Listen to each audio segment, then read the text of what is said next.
afternoon. I'm Al McFarlane. Welcome to The Conversation with Al McFarlane. I'm glad to be here and glad to have you along as well.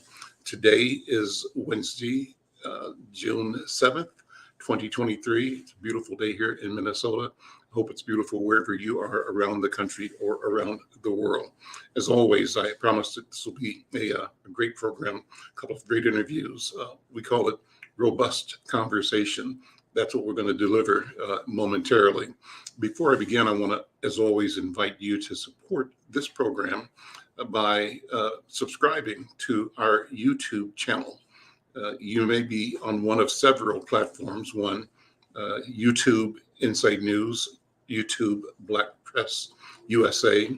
We're also streaming on 3 Facebook platforms. One is Al McFarlane, another Inside News. A third is Black Press USA Facebook. We also stream on Twitter and on LinkedIn. So wherever you are, first of all, say hello to us. Let us know with a comment, but also help us by subscribing. And where I want you to subscribe, how I want you to subscribe is to go to the YouTube Insight News channel, become a subscriber, and tell 10 of your best friends to subscribe with you. We're trying to get to 1,000 subscribers. You can help us by taking that step. You become a subscriber and tell the people that you think would enjoy this conversation to join us as well. I want to also begin by acknowledging that our friends over at the Minnesota Department of Health want to remind you to continue to follow COVID-19 protocols, wash your hands, stay aware, prioritize prevention. Together, we can create awareness, encourage testing, and help everyone stay healthy. So enjoy this show. And remember, get well, be well, get healthy, be healthy. So let me continue by bringing in my first guest today, and it's Representative Esther Agbaje. She serves the neighborhood that I'm in. She's my representative in the state legislature. She is elected to office in Minnesota House District 59B. I had a great conversation with her a few days ago when she and her colleagues, her counterpart from 59A, and their common senator, Senator Bobby Joe Champion, all made a presentation to one of our neighborhood organizations, the Hawthorne Huddle, Hawthorne Community Council, monthly meeting called Hawthorne Huddle. But it was a great presentation. Good to hear them sort of review and reveal the progress that our communities made under their leadership and with support from community to make things change in a way that's significant and substantive. So I've invited her to come back and just go into more detail about her work, her vision, and what we can do to actualize the execution of the opportunities that have been made available and that are emerging. Representative Esther, good to see you. How are you? Welcome again to the conversation. Always good to see you. Always great to see you too, Al. Thanks for having me on. Well, you know, I'm so impressed with you, and I smile just thinking about the energy and the earnestness with which you attack problem solving on behalf of your constituents, our community. And I think that the unique way that you do that is a way that is conscious of our shared humanity. And so while you're focusing on the particulars for people that voted for you or may not have, but they're in your district, your approach really is global and humane or humanity centric from my point of view. That's my impression. So kudos to you. Thank you for that. What were the highlights of this legislative session? What do you think? Yeah, I think there are so many. So, you know, for people who don't know, if you have been watching the state of Minnesota, we were one of the few Midwestern states that saw complete control of the state government by one party. So it was the Democratic Party, which I'm a part of. And we were very excited about that. I think some people probably expected it. We definitely worked hard towards it, but making sure it was a reality, I think, was a big deal. So once we had that, we knew we had to do something with it. So one of the really cool things about our legislative session is we put together a list. The party put together a 30-point list of the bills that they wanted to achieve. And we actually achieved all of them. So I think that's a major highlight of showing how government can work, and showing that government doesn't have to be this like entity that's always blocking you, but actually can be an entity that's helping you. I think for me personally, one of my highlights is a bill that I was honored to carry in my first term and now again in my second term, the Crown Act, which Minnesota became the 20th state to pass that law. And so having that bill signing ceremony with the governor, with the lieutenant governor, and with so many members of our community who had stories to share about discrimination through their hair. And so I think that that's great. And it's great to see that movement continue to grow. Texas actually just recently passed the law and they had their governor sign it as well. So no matter if you're from a red state or a blue state, this is something that really shows that we're welcoming of our Black communities across Explain the country. Crown Act, just for somebody that might not know exactly what you mean. What's Yeah, so the genesis of it and what problem does it solve? definitely. So this started, it's a national movement. It started in 2019 by Adjoa Asamoah. She's based out of DC and she coordinated with actually even the Dove company. And so they did research that showed that Black women in particular were known to be at least twice as more likely to be sent home or reprimanded because of the way they wore their hair in the workplace. This was also showing up in schools with young Black girls, that they were also either being suspended or prevented from participating in school activities because they were either wearing braids or an afro or some other type of Black, what is seen to be Black hairstyles. Mm-hmm. And there have been a number of these instances around the country. And so what Adjoa did is she joined with other groups across the country and worked basically state by state to ensure that states would have the ability to prohibit discrimination based on hair. They're also working at the national level to have Congress pass this law. And so far, they've only gotten it past the House of Representatives. But, we're still hopeful. But right now, California was the first state, followed by places like New York. And now we're up to 21 states in the country that have this law.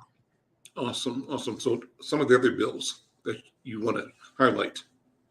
Yeah, so for me, anyone who has followed my entry into electoral politics has always been about housing. And so I had a number of housing bills that I was very passionate about, some on funding, some on policy. One of the main funding ones that I was happy to champion this year was for first generation homebuyers. Mm-hmm. So these are not just first time homebuyers, but first time homebuyers who also probably came from a family whose parents did not own a home or who may have lost that home in foreclosures. We all saw what happened during the most recent Mm-hmm. 2008 crisis. And so what this does is it provides funds in the form of a forgivable loan, and it provides up to 10% or $32,000, whichever is greater, for the person's down payment. And this down payment, obviously, as a lot of people know, houses are much more expensive than $320,000. But what this down payment program is meant to do is to be layered with other first-time home buyer down payment assistance or other down payment assistance programs. So that way a person can use that along with another program they may be eligible for, or even a third program. And what we want to do is making sure that there's a variety of ways that people who want to go into home ownership, particularly people of color, because we know that history in this country of redlining and preventing particularly Black people from owning homes, that they can own a home if they want to, and that there are avenues to be able to do that. So I was really glad that we were able to see that move forward this year. We provided $100 million to local community finance organizations who work closely on the ground with different community groups, are doing outreach with our members, and are focused on ensuring that those who may qualify for a home, but because they've never seen it in their families, that they can qualify for this funding. And other priorities, other things you worked on? Yeah, in that same vein, for renters, because I'm still a renter, so I care a lot about that. But in our tax bill, we ensured that the renter's tax credit is going to be much simpler to take part in if you're a renter. So now it's going to be part of your income tax return rather than having to fill out a separate form. So the same limits still apply. I think the limit is about $65,000 income. But as long as you fill out your taxes, that will be, instead of just checking the box and then having to send in something later, you just check the box and you'll get that refund. So that's great. For people who are renting, say you're facing issues with eviction, you now will have a 14-day notice. So before in Minnesota, they could actually evict you on the same day. I mean, most people didn't, but there was no standard form. So now we have 14 days standard unless you live in a city that does more. And I think one of the Brooklyns has 30 days. So that's good for them. We also are making it simpler for expungements of eviction records to happen. Mhm. So what takes place in Minnesota, where it had been taking place, is that if you were evicted, and actually what that even meant was if a landlord even just went down to the courthouse and filed an eviction. So this is just an allegation that you owe money or that you did something in the unit, but it hasn't been adjudicated yet by a judge. That would automatically go on your rental history. And so say say you won your case, or you had the case dismissed, or you had some type of settlement with the landlord, and you were ready to move out and go somewhere else, that would then show up as an eviction, which it's not because you were never adjudicated to be evicted. And so now our law says that unless you have actually received that decision that you were evicted, that should not show up on your record, and that those records also won't be public until there's a final adjudication. So I think that that will actually help a lot more people who Sure. are looking forward to move on to their next rental experience, that they don't have this hanging around them. Because what we've seen is when people have eviction records around them, especially when they've been records that have been resolved, it makes it much harder for them to find a place to live. And they also tend to live in poorer quality housing. So that's on the housing front. I have also been glad to be part of the varied movements to push forward a number of laws that had been things that people in Minnesota have been really looking forward to doing, like restoring the right to vote for people who are formerly incarcerated, providing driver's licenses for our undocumented residents. We're also expanding our public option healthcare, Minnesota Care, to undocumented residents as well, which I think is a really good thing to ensure that all of us have access to healthcare in this state. And in our education space, we have increased the funding for education, tied it to inflation to ensure that our public schools will continue to have the funding that they need to support all of our students. And we're also going to be teaching ethnic studies in our public school system, so that way we know the histories and the stories of all Minnesotans. That's great. Great. What about the area of economic development, business development? A lot of good things happening in North Minneapolis, and particularly your district. Talk about some of the things you may have supported or that you Yeah, want to support going forward. Yeah, we definitely. So in North Minneapolis, we have a number of organizations that are focused on um, job training, workforce development, ensuring that small businesses kind of have the funding that they need to keep going, or or to expand. And this year, we were really grateful to have so many members. Not only from the cities, but particularly from the cities, to be strong champions and the chairs of our workforce development committee as well as our jobs committee. And so with their efforts, this is the first time I believe that we have funded businesses, particularly Black and Brown businesses, very heavily. So some of those things, I can just rattle off a couple of them, but we put in about $80 million to Black and Brown businesses and NGOs, particularly to rebuild some of the corridors in both Minneapolis and St. Paul that were Mhm, affected by the civil unrest in 2020 after mhm, the murder of George Floyd. We also included investments of up to $240 million in community-based organizations, particularly those that serve Black and Brown Minnesotans. Um, and we also looked at another $6 million for community wealth building. And we also looked at $5 million for emerging developers. And so what we're trying to do is ensure that members of our community who can sometimes find it hard to find access to capital, get a loan from a bank, and sometimes even these grant programs that we have, we want to make sure that those grant programs are simpler to apply to.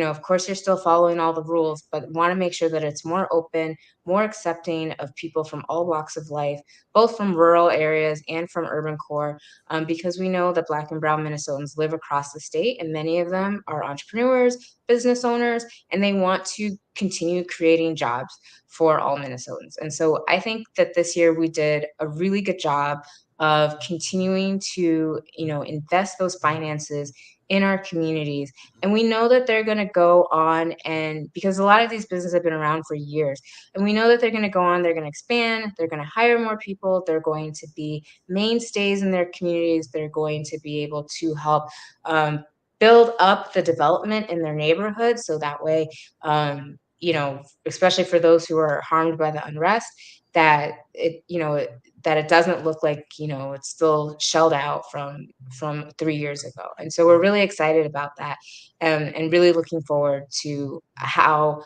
many of these organizations, either if they were funded directly, or that can apply to funding through these grants, how they're going to use those funds and better our communities. Thanks to Don Allen and Michelle Madison and James Whitfield, who are all watching the program on different platforms. Thanks for your comments, and I appreciate you all. Listen, so I want to pivot a little bit because I want to talk about this unique opportunity that you're part of the as well as the trifecta. You have the emergence of a fairly sizable, at least in Minnesota context, People of Color Caucus. Talk about that, what it meant, and how it operates, and what you think it means or meant for deliverables in this session and in the future.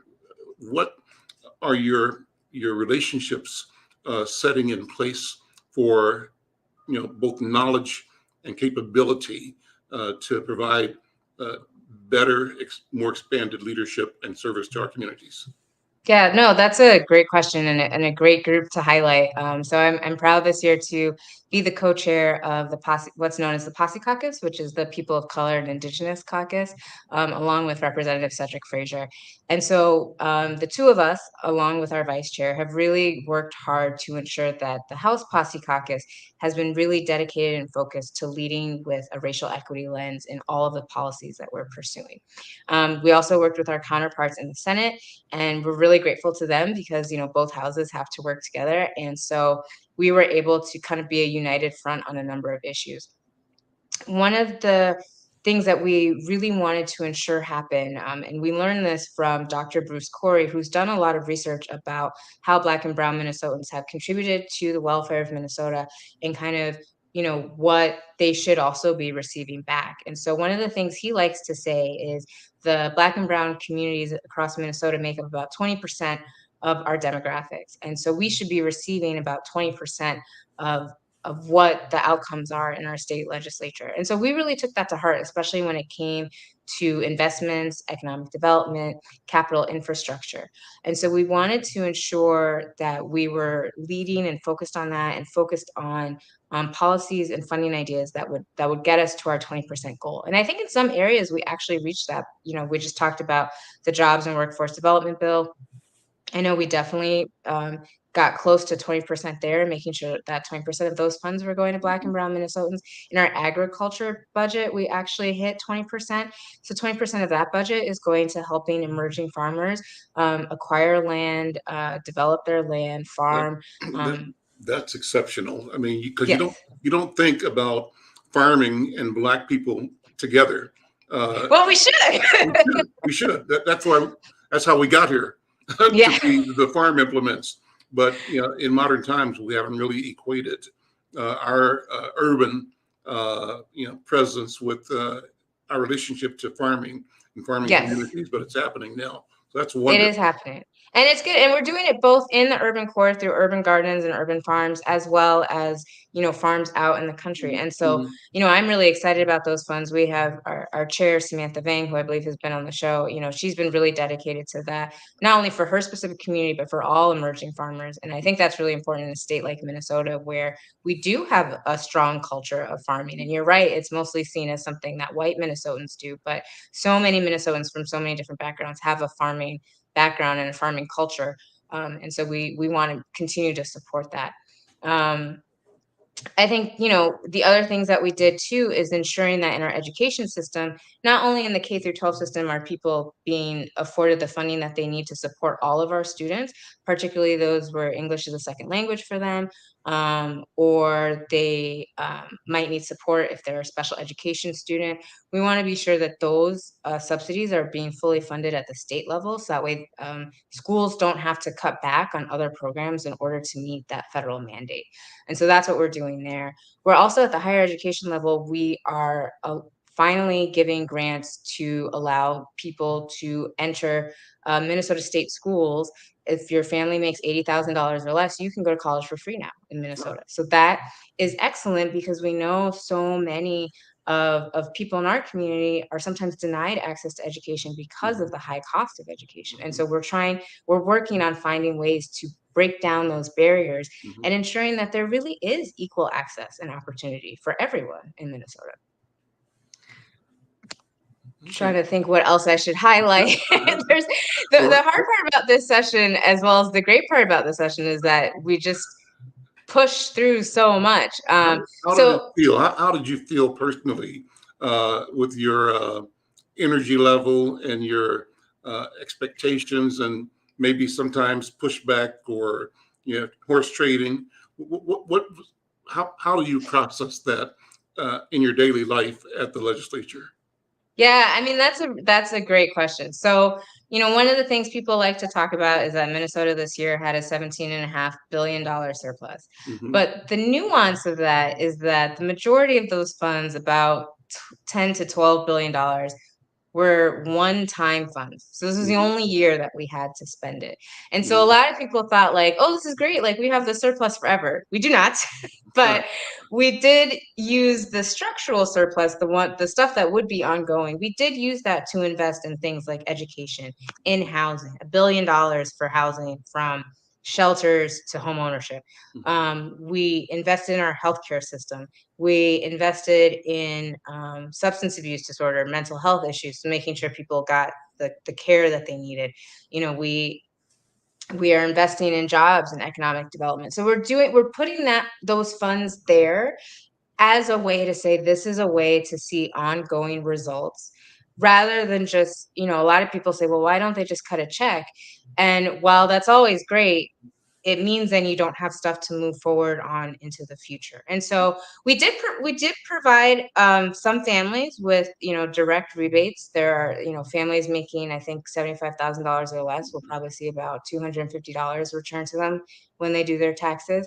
But in addition to that, in our tax structure, we have a mix of tax cuts, revenue raisers, and tax refunds, whether that's through tax credits for your kids, if you have kids, whether that's through a renter's credit, whether that's also through property tax cuts. Particularly for our seniors, we know that is a really big deal, because many people, they do own their homes outright, but what forces people out of their homes is the high cost of those property taxes. So we did put in property tax cuts there to ensure that people would know how their property taxes would increase moving forward, and that they also were not increasing at this exponential rate that they couldn't follow. So those are, I mean, and then back to the question of like, how did it feel to govern? Sure. I thought it felt great. So in my first term, we put forward many of these same bills, and some of them went through, but many of them didn't, because we had divided government. And so a lot of it was sort of policy positioning, saying where we stood on issues, what we cared about, what we were continuing to fight for. This was the year that we actually could do what we said that we wanted to do and that we could do. And I think people were amazed, because the other thing is our majorities were small in Minnesota. And so that meant bringing together Democrats who are very conservative, Democrats who are moderate, Democrats who are very progressive, getting them all on the same page to say, Minnesotans sent us here to do a job. Minnesotans sent us here to take care of their needs, and that's what we're going to do. And so, through all the jockeying and back and forth and discussions with folks, the one thing I'm really proud of is that we stuck together where it counted. One issue that I want you to talk about is from several different angles is the issue of legalization of marijuana. Our cover story in Insight this week shows a photograph.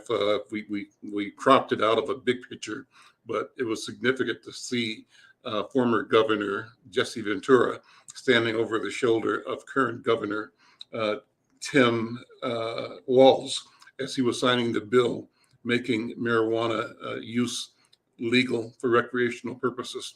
Talk about that generally and and that's one of those bills that was really organized over several years. Yes. And each year it got kind of more and more common and more support and less resistance. But the magic number was the trifecta, where the actual voting power presided now with the Democratic Party. Talk about that process, if you would. And then two, one of the outcomes was legislation to eliminate police records associated with marijuana possession and use. That's one thing.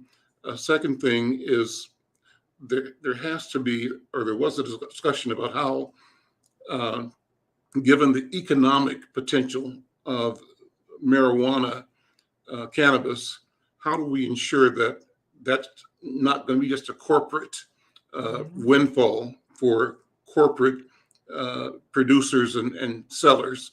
How do we ensure that Black people, people of color, are in the business in ways that are appropriate and that could deliver revenue, jobs, opportunity for our people? Mm-hmm. Yeah, all great questions. So I'll start from the beginning. So the cannabis process has been a years-long ongoing process by many members of the community that saw that prohibition was not working. People were still being arrested for possession, arrested for sales, arrested for minor infractions of use. And that was leading to detrimental outcomes and adding to our mass incarceration problem in this country. And so I think the focus really of the legalization of marijuana is really less so, to me, in the way and many members of our communities talked about it, is less so about the ability to use the drug now, but really about rectifying the past, ensuring that people's records weren't following them around, especially for something as simple as possession or use, and that we were being mindful of how our laws were working and not working, particularly when it came to people of color. And so I think the biggest piece about the legislation is, like you said, the expungement aspect of it. So what this bill will do, it will do automatic expungements where if you have a possession record or a use record, that those will start to fall off. And I think that that's really helpful. Again, give people a second chance, allow them to restart, and not allow, one infraction to follow them for their entire lives. Now, when it comes to the setup that we have, as people who may be following this more closely know, possession and use will be legal starting August 1. You can have 2 pounds in your house, and you can have 2 ounces on your person. You can also have up to 8 plants, 4 of them flowering at any time. And I think people will be very excited about that. As we set up the regulatory system, we have put in place, especially many members of the POCI Caucus who were involved with the drafting of this bill. We put in place procedures to ensure that there was a social equity division in the new agency that will be standing up. And what that division is supposed to do is ensure that licenses and business opportunities are going towards people of color, because those are many of the people who have been disproportionately harmed by prohibition of cannabis. So there'll be opportunities for people to get licenses at the retail level, the distribution level, the growing level, which I think is excellent, particularly for Black and Brown folks.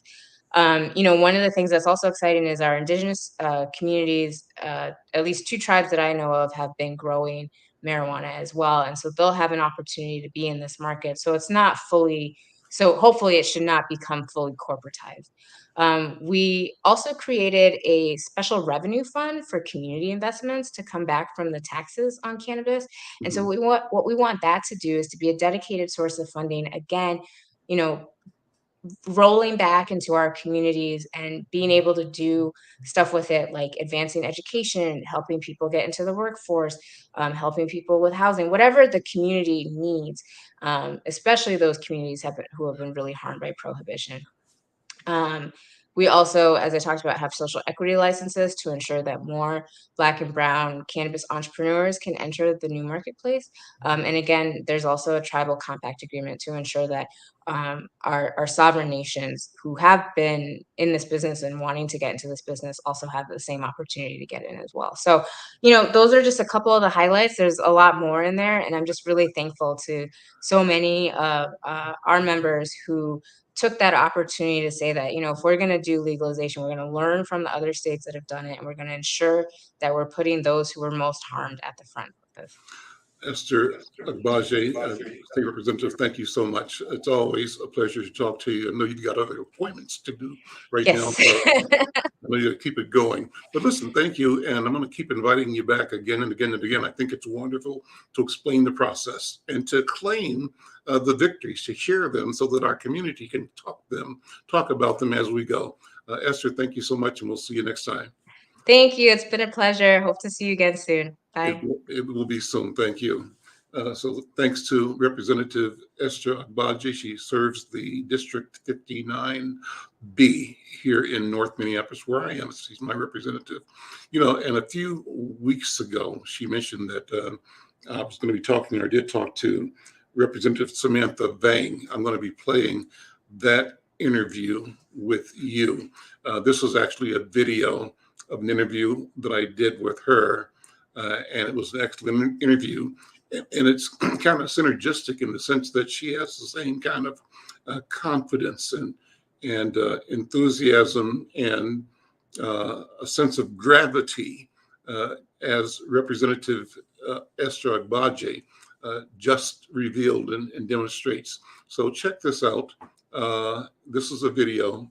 You'll enjoy it, and I'll be back with you in a minute. I'm Al McFarlane. This is The Conversation with Al McFarlane. I'm glad to have a conversation with a fellow North Sider, State Representative Samantha Vang. Samantha Vang represents the District 38B. It covers northwestern Twin Cities metro area, including parts of Brooklyn Center and Brooklyn Park here in Hennepin County.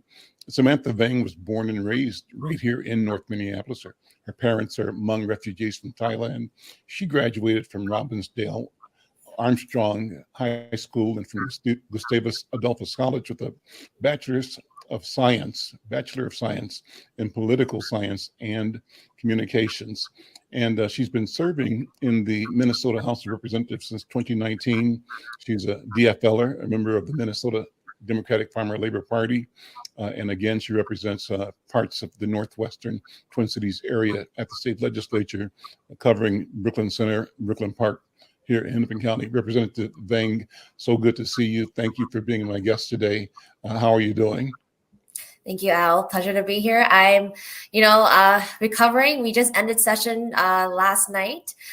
So this is really my first day just being home and just not have any meetings for the first time. So. You're meeting with me, right? Yeah, right. You're an exception. You're special. So I'm happy to be here. Well, let's take a minute and talk about the session.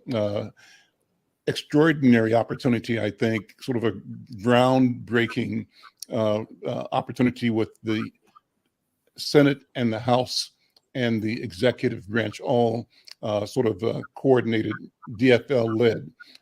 What did that mean for you in general? And what do you think it meant for the residents of Minnesota and your constituents in particular? Yeah, I would say, to have the trifecta is transformational. At DFLers, we've been pushing hard on a lot of important issues that we were able to get done this year that we couldn't get done for the past 4 years.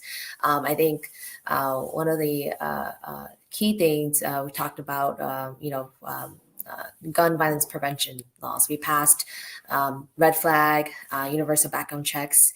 These are important common sense legislations that we weren't able to pass in a divided legislature, but now with the trifecta, we were able to make into law. I think, just coming from a BIPOC community, as a community of color, this is transformational for us. For many years, we will be fighting for nickels and dimes, but now with a record number of POCI legislators and chairs who are from BIPOC communities, we were able to make significant investments in our own communities as well. I'm at the agriculture chair, and I would say, like, I'm the generation of I represent the generation of farmers that has been left behind. And so, with me being ag chair, I'm able to make transformational investments, historic investments to support emerging farmers, beginning farmers, we have so much work to be done, but this is the start of it. So what do you mean by generational farmers? Talk about that. And how did you come to that assignment as chair of the committee, the Agriculture Committee? It's an awesome responsibility and a great leadership opportunity. Right, definitely. When I first got elected in 2018, I signed up to be on the Agriculture Committee. I think one of the reasons why I have interest in there, because not only does the Hmong community have a significant a number of Hmong farmers in the metro area, but we are also underrepresented. As well as, we have a lot of food insecurities, food deserts in the urban areas, in the metro area. And so that was my perspective, what I wanted to address moving into the Agriculture Committee. And that has been, for a long time, it has been a one-sided conversation about, rural farmers are only in greater Minnesota, it's only in rural areas. And so expanding the conversation of what a farmer looks like and what is agriculture has continued. That was kind of a false divide, right? I mean, the discussion itself was framed in a way to keep people that should be together separate. Right, exactly. Yeah, there was this rhetoric of there's an urban-rural divide, but I came in that there is no divide. There's a we should challenge ourselves to look at what we can do as partners. There should be a rural-urban partnership, and that is the issue before us, and how we can work together as Minnesotans to bridge across communities, and that I feel like with the surplus that we have this year and me being chair, we were able to achieve that. Let me ask you about several specifics that come out of agriculture finance. One is beginning farmer equipment and the infrastructure grant program. How do you think the establishment of a beginner farmer equipment and infrastructure grant program will impact the growth and success for new farmers in Minnesota? What potential challenges might new farmers face in utilizing these grants? And in answering that, give us an idea of what the farming landscape is in terms of individual, family, small farms versus the corporate farming community. Mm-hmm. Right. So agriculture, I think Minnesota is the number one producer in agriculture. We're top on turkey, soybean, corn. Those are, and then we have strong traditional commodities farmers, and the smaller farmers. We also have small farmers, large farms, both even the livestock to dairy. And we have always been focused at least in the past 4 years that I've been working on the ag issues on supporting the needs of smaller farmers, and how can we continue to sustain family farm operations. For beginning farmers, emerging farmers, so this beginning farmer equipment grant, we know that it's hard to start a farm because it's capital intensive. And this idea came out of an emerging farmer who has a need. We had a listening session, and she said, is there any resources, any grants to help me pay for fencing? Because I grow vegetable produce, and there's animals that come and eat my crops. And we know that for small specialty crop producers, there's no crop insurance for the crops that they're growing. And so when animals come eat their crops, that's their loss. That's their income. And so we created this grant, after hearing that story, that that farmer can pay for fencing, for example. And this can also go towards,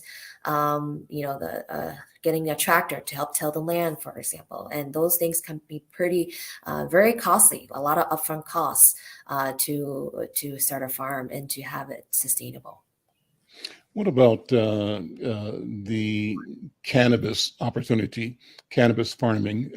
How does your department, your legislative assignment impact or cover or shape what's going to be happening in the future with legalized cultivation and recreational use of cannabis in Minnesota, in our state?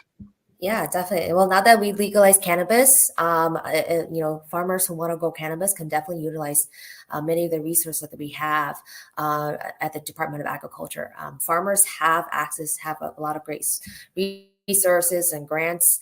And so, now that we have a lot of an opportunity in cannabis, that's another opportunity, another market access for farmers to enter into. And we have the resources here to support farmers who want to begin those operations. Next question is about pesticide regulations and environmental impact. So, Representative, considering the proposed regulations on pesticide-treated seed and the ban on pesticides containing perfluoroalkyl, I think, PFAS. Yes, I can't pronounce that either. So, well, I'm trying. Polyfluoroalkyl. So you've got the short name for that. But what are the potential implications for agricultural practices and environmental health in Minnesota? How does regulating these affect farmers and the industry as a whole? So we weren't able to get the pesticide treated seed pass. That was one item that, one issue that we had to, in order to negotiate and get a deal, that was one issue that we had to let go. Doesn't mean that it's the end. We can continue to work on that issue the next year and coming years until we are able to get more support. But it is an important issue. But we were able to get what you mentioned, PFAS. And that is, PFAS. I'm also a member of the Environment Committee, and PFAS have become a very hot topic, an issue at the legislature, because it's forever chemicals.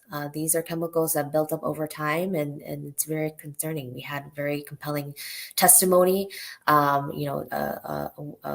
young lady, her name is Amara, just passed away recently, and she testified, on banning PFAS because she has suffered, from cancer, and that's something. It's very important that we continue to address this. Forever chemicals are a public health concern. And so in agriculture, what we did is we look at giving authority to the Minnesota Department of Agriculture to look at identifying pesticides that contain PFAS, and to look at how we can continue to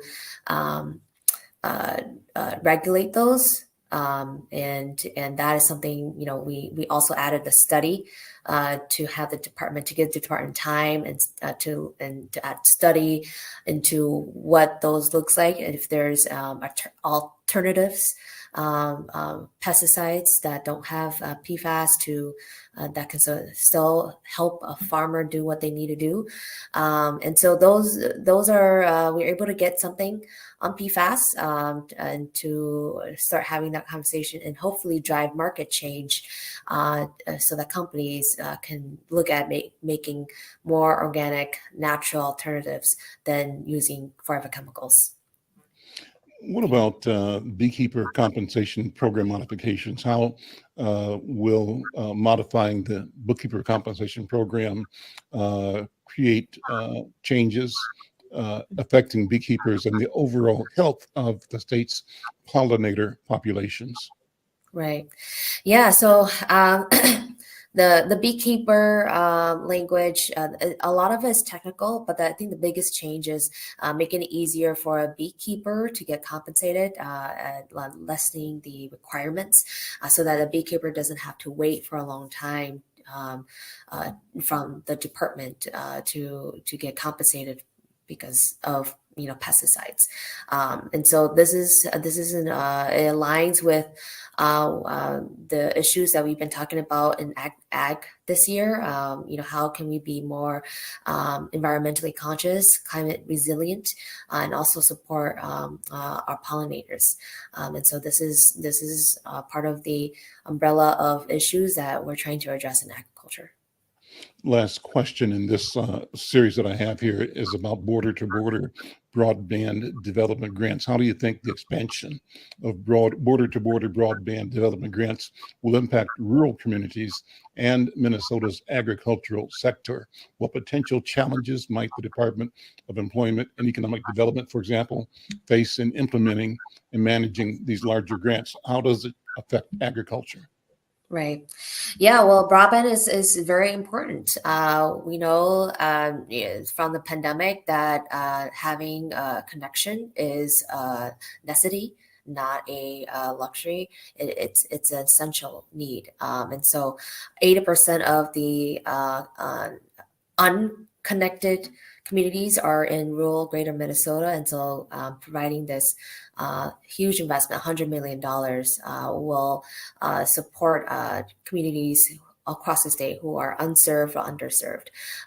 There are also communities here in the urban metro area that also don't have the best connection. And that's also an area that I will continue to explore, and how can we continue to strengthen, because not only is it important to have connection, but access to internet. You also need quality internet too as well. And so I think with the state standards, we have better standards than federal standards in terms of broadband connection, and looking at how we continue to improve that for everybody. I'm Al McFarlane. This is The Conversation with Al McFarlane. I'm speaking with Representative Samantha Vang, a DFLer from North Minneapolis, who represents District 38B, the northwestern area of Minneapolis, including parts of Brooklyn Center and Brooklyn Park. Representative, let me spend the last couple of minutes here with you just talking about your personal story. We said you grew up in North Minneapolis. Talk about that. Talk about growing up. I mean, number one, we say that I'm so glad that you're there. You are so impressive, and thank you for your voice and for your work. And I think that you talked about the value and the sea change represented by the emerging People of Color Caucus.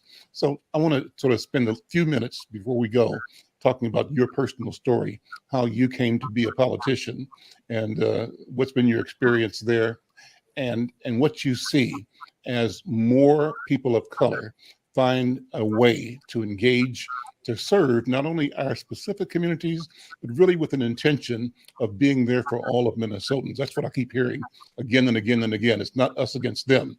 It's how we all do better. That's what comes to my ears all the time. So what's your personal story, your personal journey to service in the legislature? Definitely. Thank you, Al. Yeah, it's definitely been a long journey to looking back. It was not it's not easy. I think my first start into politics began when I was in high school. A junior high school, and I entered politics pretty naively. I didn't have a exciting summer job at that time, and so my cousin approached me and said, "Hey, do you want to volunteer for a campaign?" I didn't know what that was, what I was getting myself into, but I said I had nothing better to do, so I came out. And I did not enjoy phone banking and door knocking, but I realized there are definitely a lot of issues that we need to pay attention to. At that time, little did I know that I was also one of the first Asian American organizers. I saw how invisible the Hmong community was in mainstream politics, and that really fueled my frustration and my passion to continue to organize in the community, and that's been my route into politics, which is and since then I've been an organizer, community organizer. I ran numerous campaigns, both nonpartisan and partisan campaigns, got people elected into office, and then when this seat opened up, my predecessor, she approached me and well, actually, my community, my friends, they actually approached me about this seat, and I turned them down. I said no, because I never saw myself in that role. And it was very hard to convince myself and to see myself in that role. And it was, but I had support of my community to push forward. And I'm glad that I did. I'm glad that they were able to convince me to run. And I'm glad that I ran and won. And because we're able to see how representation matters. That year in 2018, I became the first Hmong woman elected in Minnesota House, and also the youngest. And that has been an amazing journey. And I hope to continue to keep the door open for fresh new leaders, young leaders to come through, because it's very much needed. We have a growing diverse caucus, and so much good is happening. Describe the diverse caucus as it exists today, especially compared to when you showed up becoming the first Hmong woman in the state legislature. Right. When before 2018, there was only a handful of BIPOC legislators, I think of under 6. And then when 2018, the DFO were able to flip the House into a majority. And that's when we had a record number of women in office, and also a record number of BIPOC immigrant legislators. And in that year, when our first class, we had a POCI Caucus of about 16 total members in the House. Yes, in the House. And then since then, we've grown. We have now about, I forgot the number. It's about at least 20 to 30, close to 30 POCI legislators of color in both the House and the Senate. And we have raised a lot of issues regarding, equity, regarding wealth building, housing, addressing housing. There's so much that is happening that we're so proud to just brag about to our communities. How do your parents feel? How's your mom and dad and your family relatives feel about what you've done and what you've accomplished? They're very proud. I think, I'm living, their wildest dream. I remember seeing an old photo of my dad, who was about probably in high school, in a classroom in Thailand, and it was, as a refugee, and how he, I'm pretty sure at that time as a kid, he didn't realize that he will be here in America and have a daughter to represent him at the Capitol. So it's definitely transformational for my parents. Have you been to Thailand yourself yet? No, I haven't. Do you see I that in do. your future? Yes, I do want to visit. My parents are actually born in Laos, and then Mhm. the Hmong community had to disperse and cross the Mekong River due to the war, and yeah, so I definitely have family still back in Laos. So I want to visit both Laos and Thailand, and to just see where my Hmong people used to live. So Last question, Representative. What's your vision when you sit and dream and allow yourself the luxury, the peaceful time to simply create in your mind, to envision what could be? What do you see? What do you? What's guiding your building, the building blocks you're creating to the future? right, definitely.